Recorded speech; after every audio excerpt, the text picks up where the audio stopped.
Hello welcome to our channel.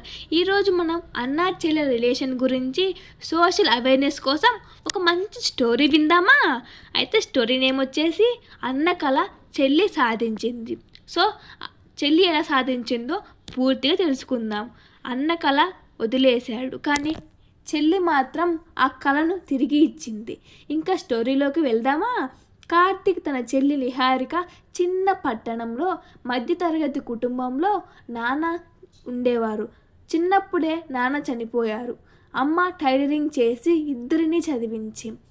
కార్తిక్కి technology అంటే ప్రాణం. Startup పెట్టాలి, సొంత కంపెనీ పెట్టాలి అనేది అతని కల. కానీ డబ్బు లేదు, ఇంట్లో పరిస్థితి కష్టంగా ఉండడంతో తన చదువు ఆపి డెలివరీ బాయ్ పని మొదలుపెట్టాడు. నిహారిక మాత్రం MBA చదివింది.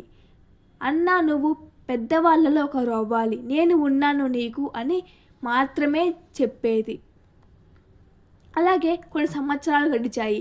నిహారిక ఒక పెద్ద కంపెనీలో జాబ్ సాధించింది. దానికోసం చాలా కష్టపడింది. కానీ ఆమె గుండెల్లో ఒక గాయం ఉంది. అది ఏమిటంటే అన్న వదిలేసిన కళ. ఒకరోజు ఆమె కార్తిక్ని ఒక చిన్న ఆఫీస్కి తీసుకెళ్ళింది. డోర్ మీద బోర్డులో ఏమి ఉందంటే కార్తిక్ ఇన్నోవేషన్ ప్రైవేట్ లిమిటెడ్. అది చూసి కార్తిక్ షాక్ అయ్యాడు.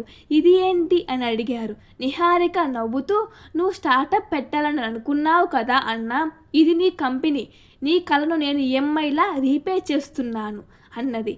ఆమె తన జాబ్ వదిలేసి అన్న కళను స్టార్టప్గా మార్చింది. ఇద్దరు కలిసి ఒక టెక్ బేస్డ్ స్మాల్ బిజినెస్ ప్రారంభించారు. లోకల్ యూత్కి జాబ్స్ ఇచ్చారు. ఆన్లైన్ సర్వీస్ స్టార్ట్ చేశారు. ఇద్దరు కష్టంతో, ఓపిక, సహనంతో కొన్ని నెలలలోనే సక్సెస్ వచ్చింది.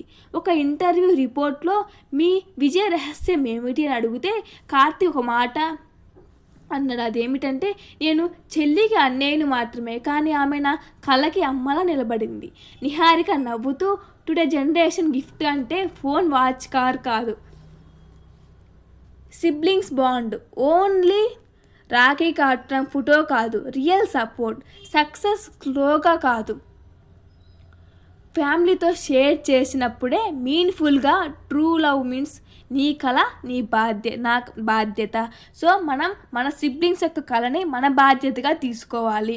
వాళ్ళకి గిఫ్ట్లు, వాచ్ ఇచ్చినంత మాత్రాన అది లవ్ అయిపోదు, ప్రేమ అయిపోదు. సో ఖచ్చితంగా మీ సిబ్లింగ్స్కి సపోర్ట్ చేయండి.